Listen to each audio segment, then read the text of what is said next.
Yeah. So that was a clip from a presentation that Dave was able to give on some of this new happiness stuff that he has written and that we're going to be working through this fall. He was able to give that at a business just a couple days ago on Friday. So we filmed some of that. And we're so excited about the opportunities we have moving forward with this. We're going to be talking about happiness here at Westwinds on Sundays. And also, if you have a business or a group of people that you meet with regularly and you would like us to come present some of this material to you, please come talk to me afterwards. Email in, talk to Dave or myself, because we'd love to let you join in with that. But we're really excited about that. All that stuff starts to roll out September 11th, so just in a couple weeks. But we're glad you're here today. My name's Ben. I'm one of the pastors. And we're working our way through a series called Stories Every Christian Ought to Know. And to kind of frame this in for you today, I want to tell you a story of something that happened to me last Saturday. And it was, I can honestly say, the first time anything like this has ever happened to me. And I think if you're a parent, you'll appreciate this story.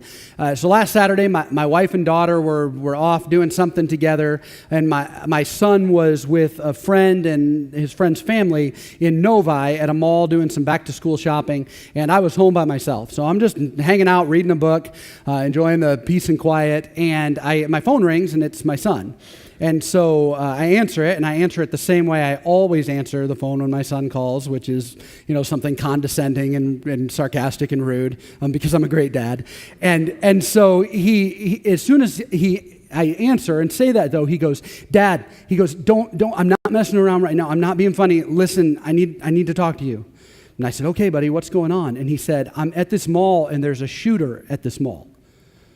And because I'm a great dad, I said, "Dude, knock it off. Come on." I said, "That's not even funny to joke about." Now, the reason that I said that was because earlier that day, on this past Saturday, a week ago yesterday, earlier that day, I came home from running some errands and came into the house, and Ethan rushed up to me and said, "Dad, someone is shooting right around here. Like, get away from the windows. We got to go down in the basement. We got to call the cops." And I said, "Buddy, it's the Civil War muster. It happens every year. Nobody's doing a drive-by cannon firing in our neighborhood. All right, you're fine."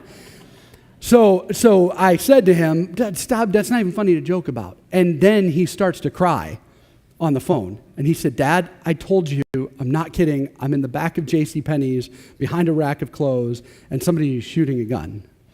So I say, "Stay on the phone with me," and I walk him through the process of getting out of the mall, of relocating with his friend's mom and dad and other child who were on the other side of the mall. Now, you may have seen this story on MLive. As it turned out, it wasn't actually a shooter, but in the store right next to where Ethan and his buddy were hanging out, somebody did a smash and grab at a jewelry store, came in, took a hammer, broke the glass.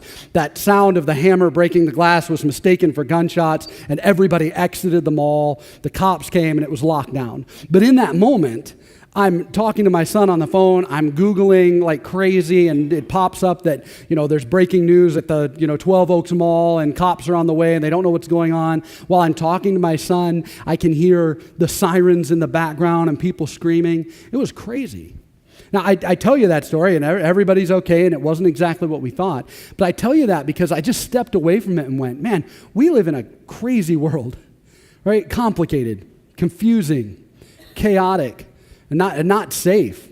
And then I also stepped away from it and said, I'm not surprised by that story at all. I was scared for my son, but I wasn't surprised. Because let's be honest, if right now your phone started buzzing and you checked it and it was Facebook or Google and it said, a cop has been killed in, fill in the blank, a shooter has showed up at, fill in the blank, a politician has said, fill in the blank, a major scandal has emerged with a celebrity, you wouldn't be surprised by any of it. Because that's the world we live in. And we know it. Now, because we live in that kind of a world, most of the time, our response to that and our reaction is, and understandably so, is that we're a little bit scared of that stuff. So we tend to withdraw. Stay away from the stuff that's complicated, chaotic, scary. We keep it at arm's length. We circle the wagons, if you will, to make sure that we stay away from that stuff. The same thing is true about religious stuff. We're here today because we're followers of Jesus. Jesus is a natural divider. He's the guy that said, I'm the way, the truth, and the life, and no one comes to the Father except through me. That's exclusive language. Yet we live in a world where all kinds of people believe all kinds of other things, and we don't know what to do. I mean, it's confusing, it's complicated. How do you interact with that kind of stuff? So sometimes what we tend to do is we just pull back from it. We just say, well, they're over there, they'll do their thing. Maybe we're scared of them, maybe we're intimidated by them, maybe we just dismiss them altogether. But it's just is what it is, and we'll be over here, and we'll circle the wagons, and we'll keep them at a distance. The problem with that is that Christianity, the faith that we have, spiritual Christianity, is built on something different than running away. I mean, the whole idea of Christianity is a God who came here.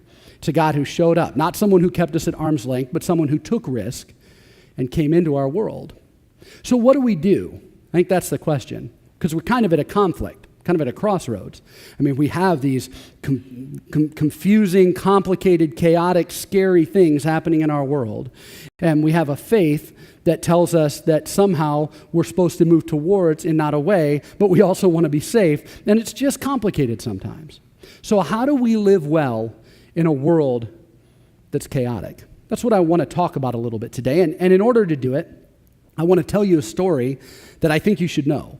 And it's a story about about two guys actually, one that you've probably never heard of before, and another one that most likely everyone in the room has heard of. And then we'll circle back around and talk about one of Jesus' most famous teachings and see if we can get some clarity on how we might live as Christians in the world today.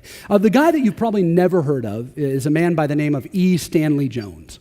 E. Stanley Jones was a missionary and a theologian at the beginning of the 20th century, so think early 1900s. As a side note, if you want to be more impressive than you are, just put an initial in front of your name. It really makes you sound pretty cool. So E. Stanley Jones was a guy who came from Baltimore.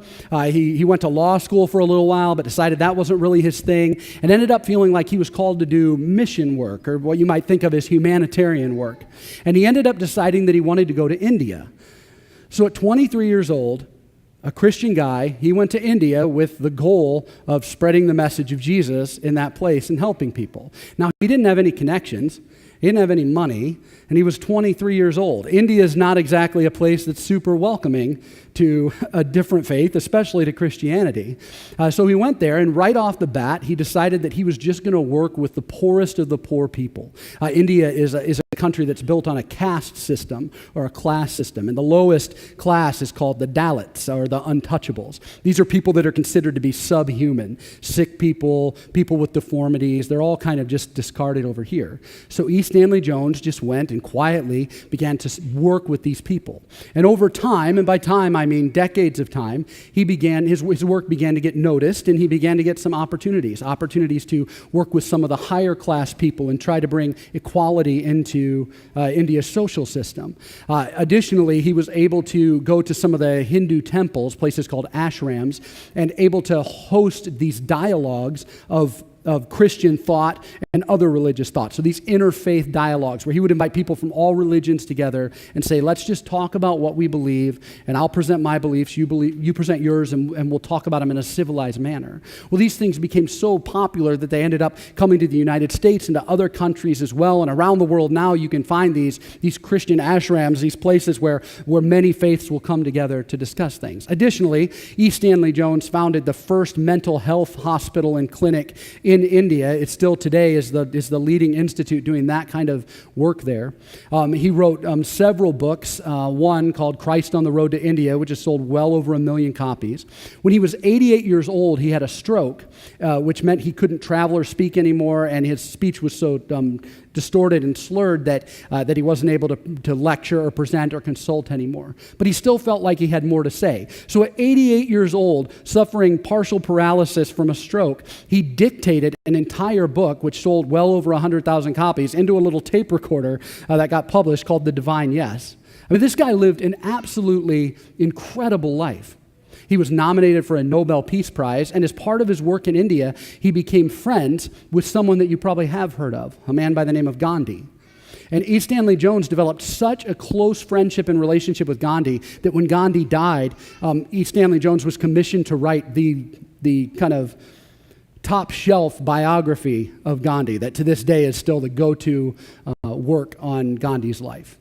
And I look at this story and I go, here's a guy who with no money, a wannabe lawyer, no connections, goes to another country, and ends up being a leading spokesperson for peace and change throughout that nation. When he did come back to the States, he was an advisor to President Roosevelt.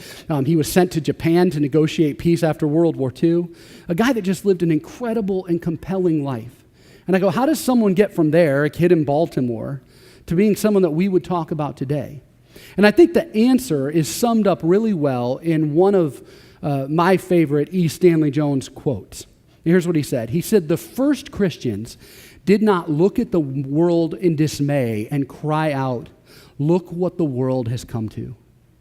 He said, rather, the first Christians looked at the world in delight and said, look what has come to the world. Let me say it again. The first Christians didn't look in dismay and cry out, look what the world has come to. Look how bad it is. Instead, they looked in delight and said, look what has come to the world. Look who has come to the world. What made E. Stanley Jones' life significant is that he decided that he wasn't going to hold the world at arm's length. He decided that in the middle of the chaos, the confusion, the complexity, the scary parts, in the middle of all of that, he decided that he was going to wade into it, that he was going to engage the world he lived in with love. And as a result of that, he was able to change it. Now, in one of his conversations with Gandhi, he asked him what Gandhi's advice would be for him if he wanted Christianity to spread in India. He said to Gandhi, look, I would like Christianity to become a bigger deal in your country. If you were me, what would you do? And Gandhi gave him 4 things. He said, these would be the 4 things that I think you need to do if you want Christianity to spread. He said, first of all, Christians have to live more like Christ. He said, they have to be more like the Jesus that they claim. He said, secondly, Christians can't tone down or water down their message. They have to be strong and bold about what they believe. He said, thirdly, Christians have to be respectful of people of other faiths. Listen to them, treat them with dignity, treat them like human beings, and find the truth in everything. And then lastly, he said, Christians must base everything they do on love. Love has to be the emphasis because love is the basis of Christian religion. Now, for a guy that wasn't a Christian, that's some pretty solid advice that he gives to us. And it's interesting because it mirrors something that Jesus said in Matthew chapter 5. Now, Matthew chapter 5 is a part of what is known as the Sermon on the Mount or the Sermon on the Hill. It's arguably Jesus' most famous words that he says. And it's no coincidence that Gandhi's message reflected that, because Gandhi often said that his favorite part of the Bible was the Sermon on the Mount. So let me show you a couple verses about what Jesus said when really responding to the same kind of thing that Gandhi was responding to. E. Stanley Jones asked Gandhi, what do I need to do to live well here in India as a Christian? And Gandhi said these things. And here's what Jesus says kind of in answer to the same question. So let's take a look at it. This is Matthew chapter 5, verses 13 through 16. And it says this, you are the salt of the earth. But what good is salt if it has lost its flavor? Can you make it salty again? It will be thrown out and trampled underfoot as worthless. You are the light of the world, like a city on a hilltop that cannot be hidden. No one lights a lamp and then puts it under a basket. Instead, a lamp is placed on a stand where it gives light to everyone in the house. In the same way, let your good deeds shine out for all to see, so that everyone will praise your heavenly Father. So in this passage, Jesus uses 2 metaphors. He says we're salt and we're light. Now, to understand what he's talking about when he says salt, you have to understand what salt was used for then. Salt was not a seasoning like it is for us now. They didn't have salt shakers then. Instead, salt was a preservative. Salt was used specifically to help keep food from spoiling. So when they used salt, they used it to keep stuff from getting rotten, just keep stuff from getting worse. And salt didn't get delivered in a big block or it didn't come in the little Morton thing with the spout that you can pour out.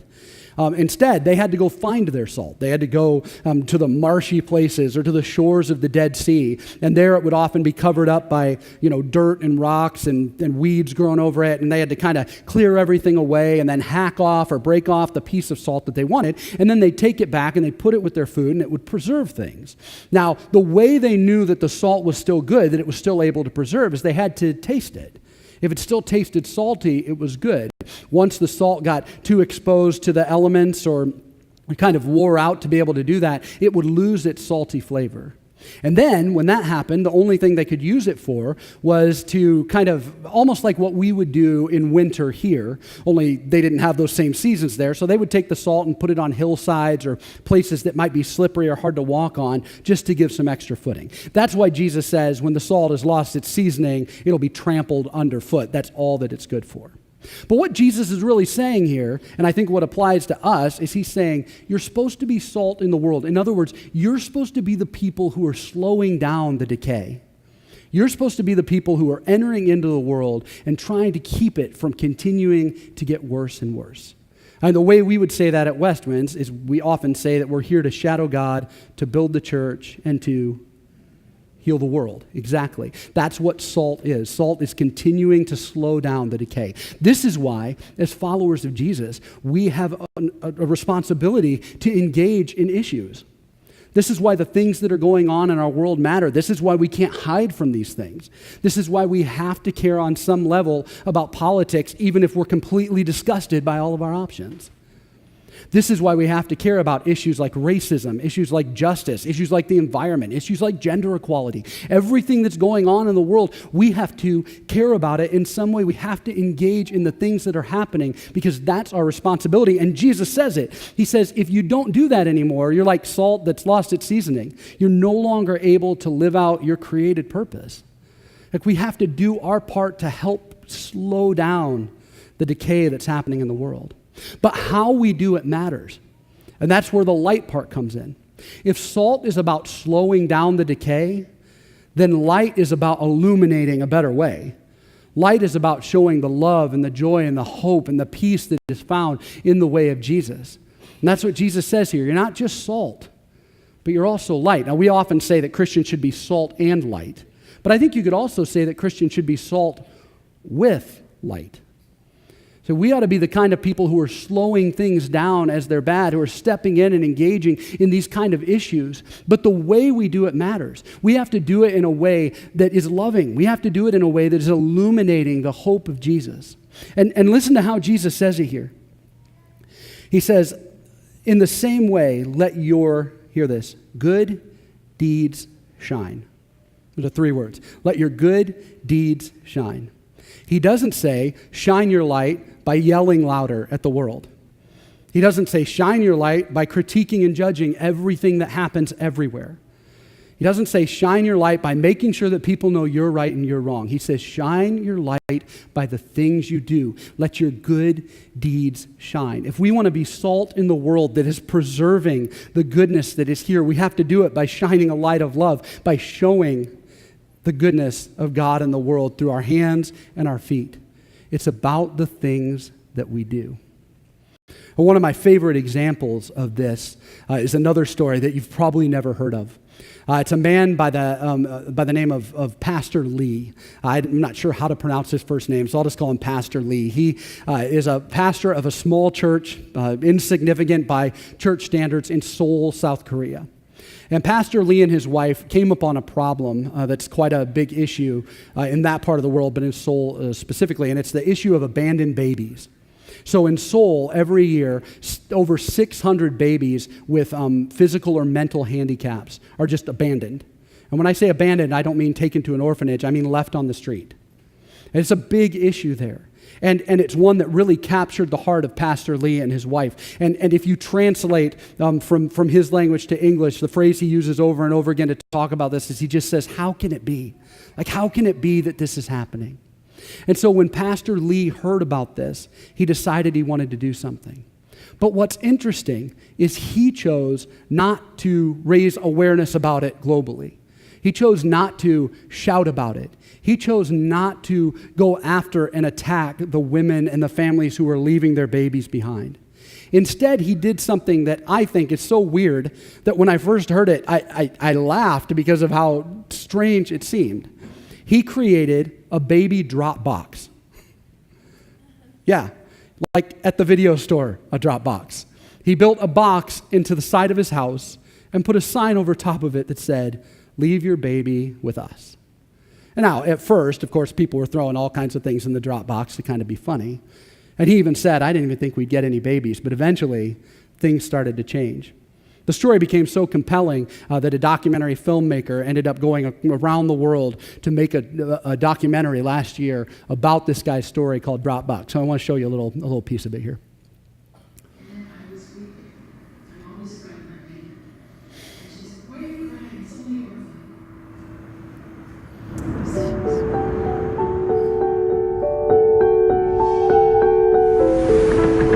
The baby box is South Korea's first and only box to collect abandoned infants. Hundreds of unwanted babies are abandoned on the streets of Seoul, South Korea every year. Tragic loss of life moved the pastor to set up a way for saving unwanted babies. 위험함 속에서 버려진 아이들이 있고 또 길거리에서 그래서 이제 베이비 박스라는 것을 만들게 됐고 그리고 정말 안 들을 줄 알았어요.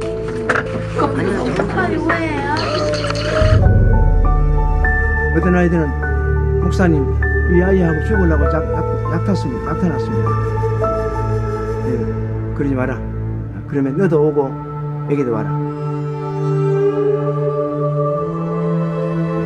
길이 엄마의 글입니다. 제 아들을 부탁드립니다. 찾지 말아 주십시오. 죄송합니다. 정말로 죄송합니다.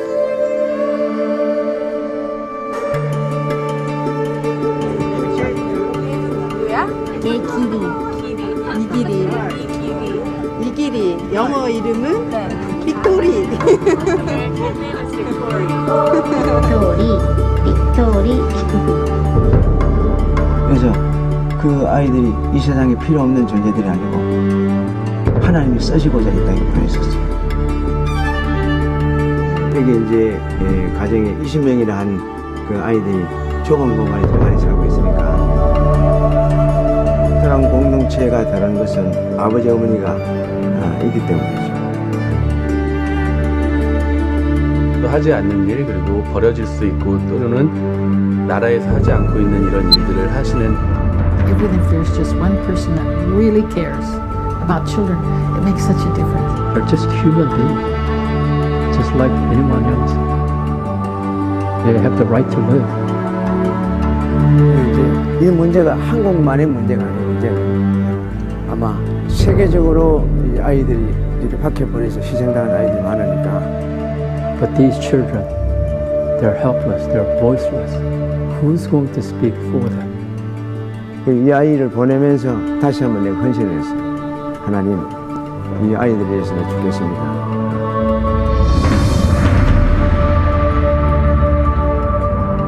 믿음, 소망, 사랑 중에 세 가지.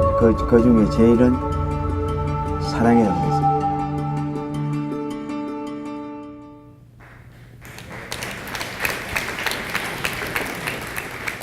And you can actually find the whole documentary online. It's worth watching. E. Stanley Jones went to India without really any idea of what he was going to do. But the one thing that he decided was that this time he wasn't going to step away. This time he wasn't going to keep the world at arm's length. This time he wasn't going to circle the wagons. This time he was going to engage in love. He was going to be salt with light. Pastor Lee made up an idea, but he made it up because he decided that this time he couldn't walk away. This time he couldn't look away. And possibly the most powerful line in that little clip is when he says, "I just decided again, God, I'll die for these children." He just decided that it was his time to engage. And because of that, the world was changed in some small way. Gandhi had one last conversation, one of the last conversations he had with E. Stanley Jones. It was very profound. Jones asked him, he said, "Here's what I don't understand. You know Jesus, you understand his teachings, you seem to admire him. Why are you not a Christian? Why are you not following Jesus when you know so much about him and admire him so much?" And Gandhi said what is to this day one of his most famous quotes. He said, "Oh, Dr. Jones," he said, "I love your Christ." He said, "But your Christians, they're so much different than your Christ." And when I hear that, I just go, oh, that's so hard to hear. But at the same time, it's hopeful. It's hopeful because if someone could look at us, and I say us as the collective people following Jesus, and go, the gap is significant enough that I don't know that I can see Jesus in you, then we have the power to change that. We are the ones that can make the difference. We can close that gap by engaging the world we live in love, by being salt and by being light. And sure, if one person stands up and makes a huge difference and a documentary is made about it and it goes all over the world, goes viral, that will make a difference. But you know what else works?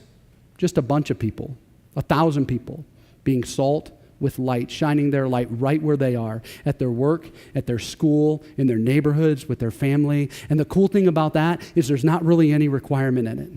You don't have to be a certain age. You don't have to have a certain amount of money. You don't have to have theological degrees after your name. You just have to see a problem in the world and decide, this time, I'm not going to walk away. This time, I'm going to be like Jesus, and I'm going to engage in my world like salt and light with love. And I think if we do that, that's how the world will be changed. And that's why this is a story that I think every Christian ought to know. Let me pray for us. God, thanks for today, and thank you for this story.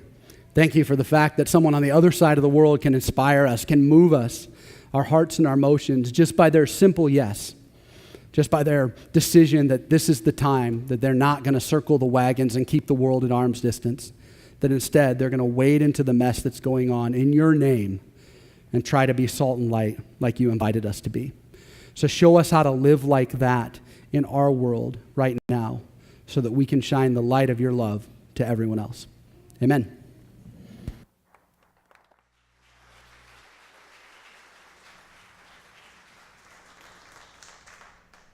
Thanks, Ben. Ben Redmond, everybody.